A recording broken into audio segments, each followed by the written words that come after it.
बिस्मिल्लाहिर्रहमानिर्रहीम। अस्सलाम वालेकुम बच्चों, जैसा कि आपको याद होगा कल हमने टॉपिक शुरू किया था डायमेंशनल एनालिसिस का। उसको हमने अंडरस्टैंड किया, उससे रिलेटेड कुछ टर्म्स को हमने समझा। आज मज़ीद कुछ टर्म्स को समझना है और इसकी एप्लीकेशंस को देखना है। तो सबसे पहले जो टर्म है वो हमारे पास है डायमेंशनल फार्मूला की। अब डायमेंशनल फार्मूला क्या होता है कि जब आप किसी भी फिजिकल क्वांटिटी को बेस क्वांटिटीज़ में रिप्रेजेंट करके उसकी डायमेंशंस को लिखते हैं तो वो जो डायमेंशन बनती हैं उसको हम डायमेंशनल फार्मूला का नाम देते हैं।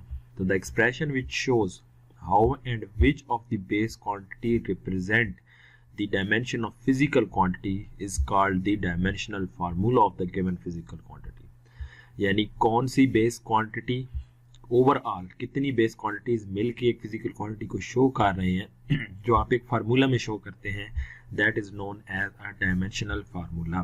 For example dimensional formula of the volume, volume का यूनिट होता है मीटर क्यूब। तो हम इसको प्रॉपर उसमें लिखेंगे। यहाँ पर सिर्फ आपके पास क्या है, मीटर क्यूब, यानी लेंथ की पावर 3 है। तो स्क्वायर ब्रैकेट स्टार्ट m की power 0 l power 3 t power 0 square bracket. अब ये कहलाएगा वॉल्यूम का डायमेंशनल फार्मूला। सिमिलरली स्पीड की बात करें तो मीटर पर सेकंड यूनिट है, स्पीड और वेलोसिटी का यूनिट मीटर पर second, m power 0 l1 t1 t minus 1 metre पर सेकंड है ना, तो ये t माइनस 1 है। तो ये अब डायमेंशनल फार्मूला आपके पास आ गया। एक्सेलरेशन का m पावर 0 lt स्क्वायर, ये डायमेंशनल फार्मूला ऑफ एक्सेलरेशन है। तो ये पहली टर्म थी डायमेंशनल फार्मूला। दूसरी टर्म हमारे पास है डायमेंशनल इक्वेशन। अब इक्वेशन क्या होती है? इक्वेशन आपके पास किसी फिजिकल क्वांटिटीज की अगर लेफ्ट और राइट साइड को इक्वेट करें, यानी इक्वेशंस को अगर आप इक्वेट करें, इक्वेशंस की डायमेंशन बनाएं या उसको इक्वेशन की फॉर्म में लिखें, तो फिर वो डायमेंशनल इक्वेशन कहलाती है। An equation obtained by equating a physical quantity with dimensional formula. Physical quantity को उसके डायमेंशनल फार्मूला की फॉर्म में रिप्रेजेंट करें तो वो dimensional equation of physical quantity कहलाती है। Thus dimension equations are the equations which represent the dimension of physical quantity in terms of base quantities। तो dimensional equation क्या है कि physical quantity को base quantities की फॉर्म में रिप्रेजेंट करते हैं। जैसे ये देखिए, ये वॉल्यूम है। वॉल्यूम की डायमेंशन जैसे हमने ऊपर देखी m0 l3 t0। तो जब हमने लेफ्ट साइड पर लिखा volume equal to right side पर उसकी डायमेंशन, तो अब ये डायमेंशनल इक्वेशन कहलाएगी। सिमिलरली ये स्पीड लेफ्ट साइड पे और राइट साइड पे उसकी डायमेंशन, फोर्स लेफ्ट साइड पे और राइट साइड पे उसकी dimension m l t minus 2, ये हम पहले पढ़ चुके हैं। Density mass per unit volume, मास पर यूनिट वॉल्यूम, तो मास की जगह आ गया kg की जगह आ गया capital M, volume l power minus 3, तो ये आ गया। तो अब ये लेफ्ट साइड पे आपके पास, मैं दोबारा रिपीट करता हूँ, लेफ्ट साइड पे फिजिकल क्वांटिटी, राइट साइड पे उसकी डायमेंशन। तो this is known as equation, dimensional equation. ठीक होगी बात। नेक्स्ट जो हमारे पास है, हमने डायमेंशन एनालिसिस को तो अच्छे से समझ लिया। अब हमने बात करनी है इसके एडवांटेजेस की। अब एडवांटेजेस इसके मेनली दो एडवांटेजेस हैं। Using the methods of dimension called dimension analysis we can check the correctness of equation also its derivation। दो एडवांटेजेस हैं। पहला, checking the correctness of equation. हम इक्वेशन की करेक्टनेस को चेक कर सकते हैं कि आइदर इक्वेशन ठीक है या गलत है। दूसरा, हम इक्वेशंस को ड्राइव भी कर सकते हैं। कैसे? विद एग्जांपल्स हम इनको देखने वाले हैं। तो सबसे पहली जो चीज़ है, checking the correctness of physical equation. क्या आपको जो फिजिकल इक्वेशन दी जा रही है वो करेक्ट भी है या डायमेंशनली रॉन्ग है, ये चीज़ हम देख सकते हैं। इसको देखने के लिए हम क्या करते हैं, जो भी इक्वेशन है, like first equation of motion कर लेते हैं, Vf is equal to VI plus AT, ये एक इक्वेशन है। हम क्या करेंगे, इसकी राइट साइड की और लेफ्ट साइड दोनों की डायमेंशंस फाइंड आउट करेंगे, दोनों की डायमेंशंस फाइंड आउट करेंगे। अगर लेफ्ट साइड और राइट साइड की डायमेंशन सेम हुई तो वो इक्वेशन डायमेंशनली करेक्ट है। In order to show the rightness of physical equation, we have to show that the dimension on both sides of the equation are same। दोनों sides पर equation, left side पे और right side पे dimensions क्या होनी चाहिए, same होनी चाहिए। Without any regard to the form of the formula. Formula जैसा भी है, जिस तरह का मर्जी, चाहे उसका स्क्वायर रूट है, चाहे उसमें चीज़ें ऐड हो रही हैं, चाहे सब्ट्रैक्ट हो रही हैं, जो भी है, हमने डायमेंशंस को देखना है, लेफ्ट और राइट साइड की डायमेंशंस को। अगर वो सेम आती हैं तो वो इक्वेशन डायमेंशनली करेक्ट है। अब ये प्रिंसिपल क्या कहलाता है? This is called the principle of dimensional homogeneity of physical equation. ये तो हो गया करेक्टनेस ऑफ इक्वेशन। कैसे, इसको एग्जांपल की मदद से अभी हम देख भी लेते हैं। पहले हम ये देखते हैं कि जैसे हमारी ये एग्जांपल 1.6 है, using the dimensional analysis find the correct relation, यानी ये दो रिलेशन दिए हुए हैं, f is equal to M V square over R square, और दूसरा रिलेशन है f is equal to M V square over R. अब आपको आ गया कि आपने करेक्ट रिलेशन फाइंड आउट करना है। ए पार्ट मैं कर रहा हूँ, बी पार्ट आप खुद करेंगे, ठीक होगी बात। अब यहाँ पर कितनी क्वांटिटीज इन्वॉल्व हैं, फोर्स इन्वॉल्व है, मास इन्वॉल्व है, वेलोसिटी इन्वॉल्व है, रेडियस इन्वॉल्व है, इसमें भी वही चीज़ है। तो फोर्स की डायमेंशन क्या होगी, फोर्स हमारे पास होता है किलोग्राम मीटर पर सेकंड स्क्वायर, तो किलोग्राम की जगह m, मीटर की जगह l, और मीटर पर सेकंड स्क्वायर t की पावर -2, ये आ गई फोर्स की डायमेंशन। दूसरी टर्म इन्वॉल्व है मैस, तो मैस का capital M, velocity LT-1 and radius L inverse. अब पहले इसकी बात करते हैं। जो राइट साइड हमारे पास है वो फोर्स है, तो फोर्स की डायमेंशन जैसे हमने यहाँ पर लिखी M1 L1 T-2। Similarly left side की बात करें, लेफ्ट साइड में पहले क्या है m, तो m की जगह आ गया capital M, velocity LT-1 whole power 2 अब यहाँ पर है, तो इसको हमने होल पावर 2 की फॉर्म में लिख दिया, ओवर आर स्क्वायर, तो L की होल स्क्वायर पावर आ गई। इसको हमने मजीद सिंप्लीफाई किया तो m आ गया as it is, power multiply हुई, ये जो ऊपर पावर है आउटसाइड पावर है, तो l की पावर 2, t की पावर -2, l की पावर 2 बन गया, तो ये l की पावर 2 से l की पावर 2 हो गया कैंसिल, ठीक होगी बात, ये आपस में कैंसिल आउट हो गए। तो यहाँ पर बच गया m1, चलिए इसको ऐसे कर लें, 2 ऊपर चला गया, 2 -2, t की पावर -2, तो m1 L0 T-2। अब यहाँ से देखें, राइट साइड है m1 L1 T-2, left side है m1 L0 T-2। क्या ये दोनों इक्वेशंस जो हैं, this side and this side, क्या दोनों की डायमेंशन सेम है? दोनों की डायमेंशन सेम नहीं है, तो ये जो पहला ए पार्ट है ये करेक्ट नहीं है। बी पार्ट क्या करेक्ट है या नहीं, इसी तरीके से आप खुद इसको फाइंड आउट कर लेंगे। तो इस तरीके से हम check correctness of physical equations पता लगा सकते हैं।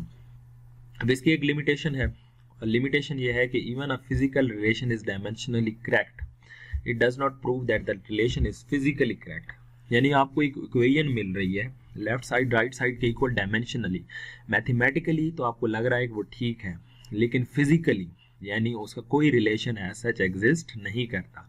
यानी आप ये कहें कि ये जो आपके पास एनर्जी है, जैसे मैं एक सिंपल एग्जांपल लेता हूँ कि भाई एनर्जी जो है वो focal length of the lens के साथ रिलेट सपोज कर रहा हूँ, एनर्जी और फोकल लेंथ आपस में रिलेट कर जाए, हालांकि एनर्जी और फोकल लेंथ का कोई रिलेशन नहीं है, तो फिजिकली रिलेशन पॉसिबल नहीं है, डायमेंशनली वो चीज़ करेक्ट हो सकती है।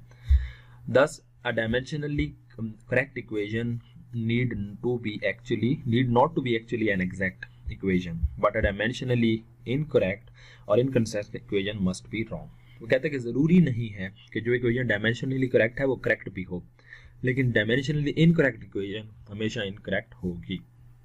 ये था पहला एडवांटेज, पहला जो हमारे पास यूजेज है checking the correctness of physical equation. दूसरे पार्ट की तरफ आते हैं, ड्राइविंग अ पॉसिबल फार्मूला। अगर हमारे पास जो जिन फैक्टर्स के ऊपर एक फिजिकल क्वांटिटी डिपेंड करती है, जिन फैक्टर्स के ऊपर फिजिकल क्वांटिटी डिपेंड करती है, अगर वो हमारे पास मौजूद हों तो हम एक पॉसिबल फार्मूला भी ड्राइव कर सकते हैं। Dimension analysis can be used to derive a possible formula, but the success of this method depend upon the correct guessing of various factors on which physical quantity depends. जिन factors के ऊपर physical quantity depend करती है, अगर वो आपके पास मौजूद हैं तो आप फार्मूले की करेक्टनेस फार्मूले को ड्राइव कर सकते हैं। कैसे? जैसे हम ये कहते हैं dimensional formula of drag force, हमने चैप्टर 6 में पढ़ी थी drag force.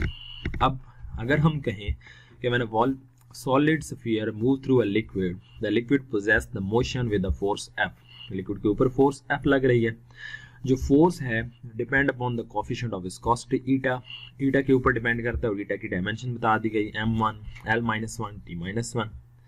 Radius of the sphere obvious है हमारे पास ईटा की है m1 L1 T-1 dimension, radius metre में होगा तो L1 within square brackets आ गया। Speed of the sphere LT-1 metre per second, ये पॉइंट हमारे पास आ गया।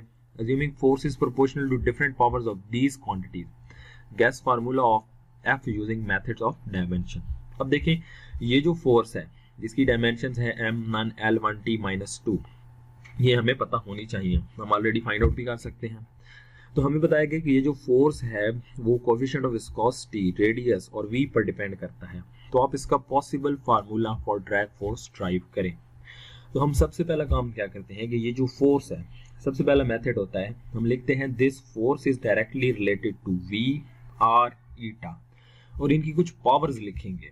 कैसे? जैसे ये देखें, ये हमारे पास रिलेशन यहाँ से आएगा कि दिस f ये बेसिकली है directly related, this f is directly related to eta, eta power a हमने लिख दी।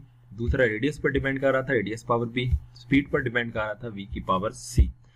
f इज डायरेक्टली रिलेटेड, यानी जिस फैक्टर की आपने डायमेंशंस फाइंड आउट, जिस फैक्टर्स की, जिस क्वांटिटी की आपने फाइंड आउट करनी है इक्वेशन, उसको आप लिखें on this side with directly related to the powers of factors जिन पर वो आपके पास डिपेंड कर रहा है। हमने बेसिकली इन पावर्स को फाइंड आउट करना है, ए बी सी को। Now F D direct relation खत्म किया, कांस्टेंट ऑफ प्रोपोर्शनैलिटी के आया, eta power A, R power B, V power सी।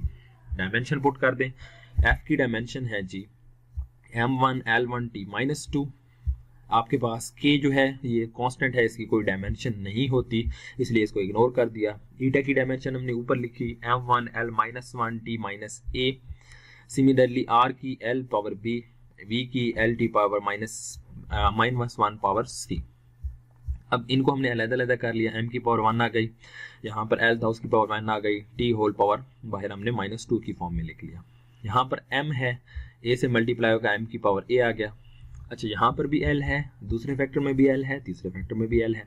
तो l को जब हमने बेस लिया तो इसकी पावर -a आ गई, इसकी पावर प्लस हो गई +b, और इसकी पावर +c।